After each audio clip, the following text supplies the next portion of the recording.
Olá pessoal, agora nós damos continuidade ao segundo módulo dessa apresentação que faço com muito entusiasmo relacionada aos concursos públicos. Eu espero que o primeiro módulo tenha sido oportuno e eu realmente gostaria que tanto do primeiro quanto do segundo módulo você saísse carregando alguma impressão positiva a respeito daquilo que é sim possível ser feito.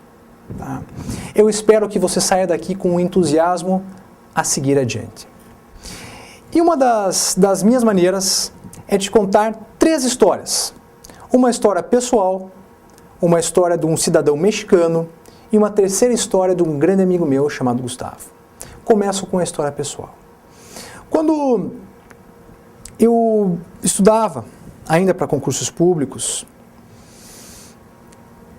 eu fui estagiário no Ministério Público do Estado do Paraná. Minha função era o estágio na 8ª Promotoria em Ponta Grossa. E lembro, como se fosse hoje, que certo dia, o promotor de justiça com o qual eu trabalhava, chamado Júlio César Caldas, me disse: Fabrício, a promotoria vai mudar dessa sede para uma sede nova. E nós precisamos providenciar a mudança, ou seja, providencie a mudança. E ao providenciar a mudança da promotoria, fiz com muito gosto, com muita atenção. Chegando no novo ambiente, a sala estava vazia, então fomos discutindo onde ficaria a mesa, onde ficariam os armários, onde ficaria a estante dos livros. E a partir dessas decisões iniciais, eu fui incumbido de organizar as gavetas, organizar a posição dos livros, colocá-los na ordem adequada naquela estante. Passados alguns anos, eu nutria o sonho de me tornar promotor de justiça, já aprovado no concurso. Eu sempre tive uma visão, que era estar naquela sala do outro lado da mesa. Eu sabia onde tudo ficava, os copos do frigobar, a água, o próprio frigobar, os livros, a estante. Eu sabia a paisagem lá fora qual era, eu sabia os sons que rodeavam aquele gabinete. Um belo dia, alguns anos depois, eu recebo um telefonema da Procuradoria de Justiça do Estado do Paraná, me perguntando o seguinte: Fabrício, você teria disponibilidade de sair da cidade que você está trabalhando hoje e passar um mês trabalhando na 8ª Promotoria, tendo em vista que o Dr. Júlio Caldas saiu em férias? Eu falei, esse vai ser um dos maiores prazeres da minha vida. Afinal de contas, é a visão tornando-se realidade.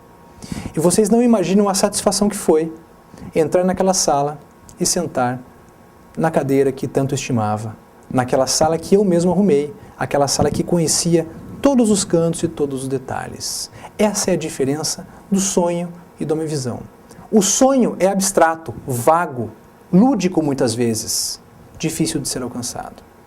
Quando você transforma o seu sonho numa visão, esta sim te dá força para seguir adiante. Essa história que eu te conto tem 2 momentos. Como eu já tinha tido essa experiência no Ministério Público do Estado do Paraná, enquanto eu me preparava para a magistratura federal, eu fiz o mesmo. Só que foi um pouco mais arrojado. Eu já havia trabalhado na Justiça Federal, liguei para alguns amigos meus e perguntei se eles poderiam me franquear a entrada num dos gabinetes dos juízes. E a resposta que eu tive, obviamente, foi negativa. É claro que não, Fabrício. Um belo dia, eu soube que um dos juízes estava em férias e fui até a Justiça Federal e pedi para que eles pelo menos me mostrassem a sala como era. Entrei e fiz exatamente a mesma coisa que tinha propiciado uma forte visão na época do Ministério Público. Captei todos os detalhes do ambiente, cores, sons, odores do cafezinho que era feito ao lado da sala, paisagem, localização dos livros, textura da cadeira, textura da mesa. E com isso eu guardei, a partir de todos os sentidos, como era estar naquela sala. E desde então, toda vez que eu pensava em esmorecer, toda vez que eu pensava em desistir, toda vez que eu pensava em abandonar o sonho, eu lembrava que tinha tido uma grande visão. E pasmem as senhoras e os senhores, há 3 anos eu estou trabalhando na qualidade de juiz federal naquela sala. Foi a mais forte visão da minha vida e ela tornou-se realidade. Então, a partir dessa história, eu te digo, se você quer ser policial, então converse com policiais, vá até o local onde eles trabalham, capte dados da realidade empírica e guarde consigo. Crie uma forte visão. A mesma coisa se você pretender um cargo da defensoria, quiser ser professor ou qualquer outro concurso público. Obtenha esses dados da realidade. E como disse o Rafael esses dias por e-mail a mim, tome posse do cargo, tome posse mental do cargo e visite antes o local de trabalho pelas avenidas mentais. Faço novamente o convite a todos que queiram me seguir ou seguir o que acontece com relação ao livro do concurso público em www.facebook.com/livro do concurso público. Eu costumo direcionar tudo que é relacionado às palestras de concursos públicos e relacionado aos recados e aos e-mails que recebo das pessoas que vêm lendo o livro na página oficial do livro do concurso público. Por favor, convido a todos a participarem dessa grande comunidade que está se formando. Bom, um dos assuntos mais interessantes para se falar numa palestra motivacional para concursos públicos é a resposta àquela eterna e onipresente pergunta. Todas as pessoas que me procuram para saber algo a respeito dos concursos públicos chegam a mim e perguntam: quantas horas você estudava por dia? Querendo de mim a seguinte resposta, a seguinte pergunta: quantas horas eu devo estudar por dia? E aí, eu chamo isso de a procura da receita ideal. É algo que realmente nós precisamos conversar um pouco a respeito e talvez tirar alguns mitos sobre esse assunto. Certamente você já conheceu pessoas que dizem estudar 14 horas por dia. Pois bem, então eu lanço um desafio. Quantas horas o dia tem? Dessas 24 horas, quantas horas nós devemos dormir? Entre 8 e 7. Subtraiamos 7. 24 menos 7. E agora eu corro o risco de errar, mas acredito que sejam 24 menos 4, são 20. 20 menos 3, 17. Sobram 17 horas. Só que você pretende estudar 14, ou conhece alguém que diz que estuda 14. Pois bem, dessas 3 horas que sobram, o que mais que você precisa fazer no dia?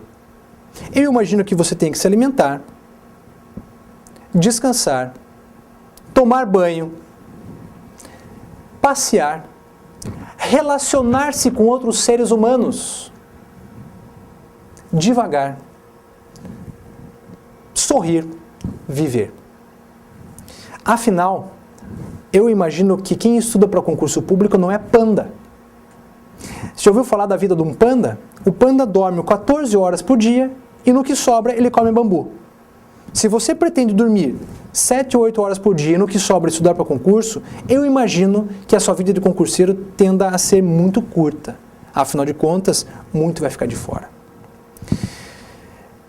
Qual seria a minha maneira de te demonstrar, em termos de efetividade, as 14 horas como sendo muito difíceis de serem atingidas? Você pode até estudar as 14 horas. Eu tentei. Em 2 finais de semana seguidos, lá na cidadezinha de Pinhão, eu tentei estudar as 14 horas por dia. Fiz isso no sábado, fiz isso no domingo, e no final de semana seguinte eu repeti a dose. Realmente nós conseguimos atingir as 14 estudando. Agora a pergunta que fica é: será que nós conseguimos absorver conteúdo com qualidade? Lanço um desafio a você. No domingo pela manhã, aliás no sábado, corra até uma locadora e loque ou alugue 2 trilogias. Escolha lá Senhor dos Anéis e mais alguma do seu interesse. Ou se você não quiser 2 trilogias, pegue os 7 filmes do Harry Potter, do 1 ao 7. E a minha sugestão é que você durma 7 horas de sábado para domingo, acorde às 7h30 da manhã, tome um rápido café, afinal de contas só tem 3 horas de sobra, e comece a assistir o número 1. Assista o número 1 e sem pausas assista o número 2. Sem pausas assista o número 3. Pare para o almoço. Almoce em 15 minutos, você não pode perder tempo. Vá ao banheiro, tome banho. Depois assista o número 4, o número 5 e o número 6. Nesse momento já vai estar com fome e tem que jantar. Janta rápido porque você tem que voltar a estudar. Dá uma caminhadinha no parque de 5 minutos porque você tem que voltar a estudar. Liga para a namorada rapidinho porque você tem que estudar. Esquece Facebook, MSN e tudo mais. Resultado: você terá passado o seu domingo inteirinho assistindo filmes. Como seria a sua impressão com relação à última hora do último filme, ou com relação aos 3 últimos filmes? Você não quer nem saber de assistir trilogia alguma pelo resto da vida. Só que tem alguns dados que nós precisamos lembrar. Quando você assiste um filme, você está se entretendo. Aliás, o filme é da indústria do entretenimento. Você está numa poltrona, num sofá super confortável, você pode estar em boa companhia, comendo uma pipoca, relaxando. Estudar, meu amigo, minha amiga, é estar sentado numa cadeira firme, de espaldar reto, com uma caneta e uma régua na mão, um livro, um texto legal em frente e um copo d'água ao seu lado. Esse é o seu templo de estudo, só que isso não tem tanta graça. Isso não é entretenimento e certamente a sua atitude positiva diante de 14 horas de estudo não vai durar muito tempo. Então eu lhe sugiro que você estude com qualidade e não com quantidade. É claro que quanto mais melhor, então estenda o seu compromisso a longo prazo, no decorrer dos dias, mas não opte por juntar tudo em um dia, uma semana, isso não é muito saudável. É claro que nas vésperas dos concursos nós tendemos a aumentar o nosso ritmo de estudos, e isso é de todo indicado, afinal de contas nós precisamos estar focados e num ritmo mental muito acelerado para estar bem na prova, ok?